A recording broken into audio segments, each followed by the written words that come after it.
agora vamos acompanhar os bastidores dessa derrota, a primeira derrota do Atlético na Arena MRV. Infelizmente não foi o que a gente imaginava, né? Não foi o que a gente esperava. Pois é, o jogo entre Atlético e Coritiba definitivamente não terminou como o atleticano gostaria. Após 5 jogos de invencibilidade, incluindo 4 vitórias, o torcedor chegou esperançoso para a partida contra o time que até antes do apito inicial era o lanterna do Campeonato Brasileiro. Era a oportunidade perfeita do Galo somar mais 3 pontos e colar nos adversários do G4.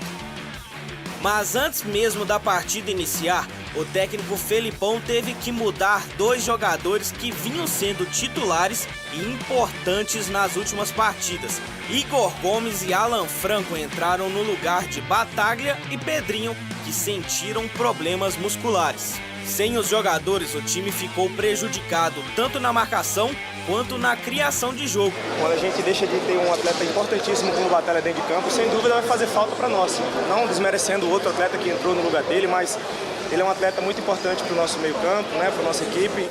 Com a missão de ganhar o jogo, o técnico Felipão promoveu mudanças no intervalo. Zaratio entrou e deu mais controle no meio de campo no início da segunda etapa. E em uma dessas situações, Mariano descolou um ótimo cruzamento e encontrou o Hulk, que de cabeça abriu o placar. Nascia assim o primeiro gol do camisa 7 na Arena MRV para delírio da torcida. O resultado deixaria o Atlético na 6ª colocação e mais próximo do objetivo, que é chegar à Libertadores. Mas faltou combinar com o adversário, hein? Se teve inauguração do lado atleticano, também teve do Alviverde. Matheus Bianchi, com um belo chute de fora da área, venceu o Everson e fez o primeiro gol de um visitante no estádio alvinegro. E o time coritibano estava disposto a fazer história.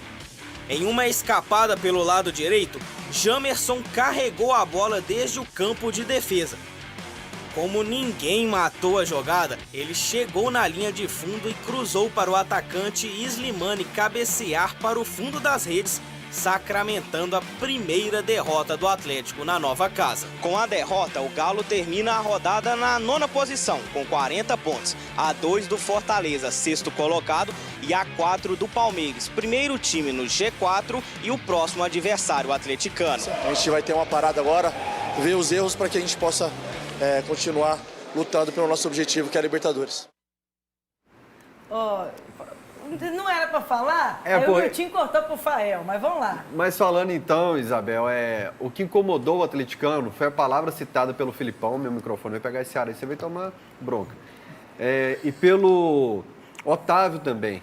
É a postura. Contra o Coritiba em casa, eu vou repetir as palavras do Pracidelli lá contra o Vasco, mas o Pracidelli falou o oposto. Você não pode deixar o Coritiba ser o protagonista na sua casa, o lanterna do campeonato. Até os 35 minutos de jogo, eu não tinha visto o goleiro do Coritiba trabalhar ainda. Era o Coritiba quem conseguia as suas melhores jogadas, o Coritiba quem conseguiu aquilo que ele propôs, que é bola aérea, conseguiu o escanteio, conseguiu uma falta próxima da área. Então, o Filipão teve dificuldade para armar o time contra o Coritiba. Pra frente que você empurra o atacante do time adversário pra frente. Voando aí pro Fael analisar, meu povo. Compacto.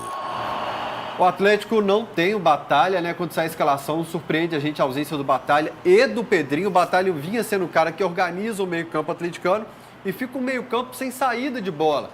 O mesmo problema do primeiro tempo contra o Internacional. Os atacantes mais próximos dos laterais, pensando mais em defender. Tem um momento, gente, que o Hulk, ele implora para o time subir um pouco para ajudar a dar combate na saída de bola do Coritiba. Por quê? É um time sem muita qualidade. Você tem que pressionar um pouco a saída de bola do time, você tem que marcar alto, você não pode ficar o tempo todo da linha do meio campo para trás. Primeiro tempo horrível, né, Fábio? Não, isso foi a primeira finalização do Atlético com 35 minutos e essa finalização aí. Então o Hulk chama o time e ele fica muito nervoso, algo que o Kardec já tinha feito quando entrou contra o Palmeiras, que o Kardec fala, peraí, a gente tá perdendo pro Palmeiras, vocês vão ficar aí atrás?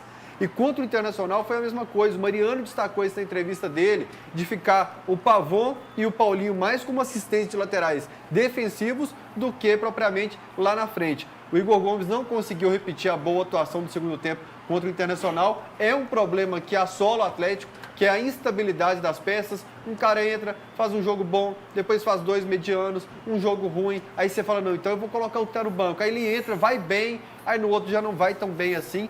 E isso tem acontecido coletivamente com o Atlético. A única coisa que o Filipão fez foi inverter o Pavon, que tomou todas as decisões erradas na partida, mas foi dele esse lançamento para o Mariano, e o Mariano vai achar o Hulk na área, cabeceio. O Atlético insistiu no chuveirinho o tempo todo, o Atlético não consegue atacar por dentro, ele não conseguiu colocar a bola no chão e trabalhar entrando pela área. Foi chuveirinho o tempo todo, exceto quando coloca o Kardec. Olha o mesmo erro aí do jogo contra o Palmeiras, em que você coloca o Kardec, mas não aciona ele na área. Você coloca ali o Kardec e para de cruzar. Você cruzava até colocar um atacante alto na área e depois para e não faz mais a jogada. Defensável essa bola, viu, Fábio? Ponto positivo. É igual do Washington lá do América. E ponto positivo, a torcida do Atlético não viu os 2 gols do Curitiba, porque não dá pra ver o gol ali, né? Difícil é ver gol no estádio do Cruzeiro, porque ele não existe. Vários. O Bianchi chuta de fora da área, Toledo. E eu acho injusto colocar na conta do Everson. Primeiro porque não tem volante ali que estava pegando o cara, deixou o Bianchi ajeitar o corpo e preparar essa finalização. E no outro, o Slimani ali também já estava cabeceando cara a cara com o Everson. O Atlético perde mais pontos para time da parte de baixo da tabela, já tinha empatado com o Goiás, perdido as duas para o Vasco, empatou com o América, ou seja, entregando o campeonato para a parte de baixo. Olha aí, eu vou julgar só na conta do Filipão, eu tô pé da vida com o esquema do Filipão, com a ideia de jogo, mas o cara partir do campo de defesa e carregar a bola até dentro da grande área, sem ninguém com competência para parar o cara, aí, meu amigo, não dá. Eu tenho que colocar na balança a participação dos jogadores também. Meus amores, não deu nem tempo de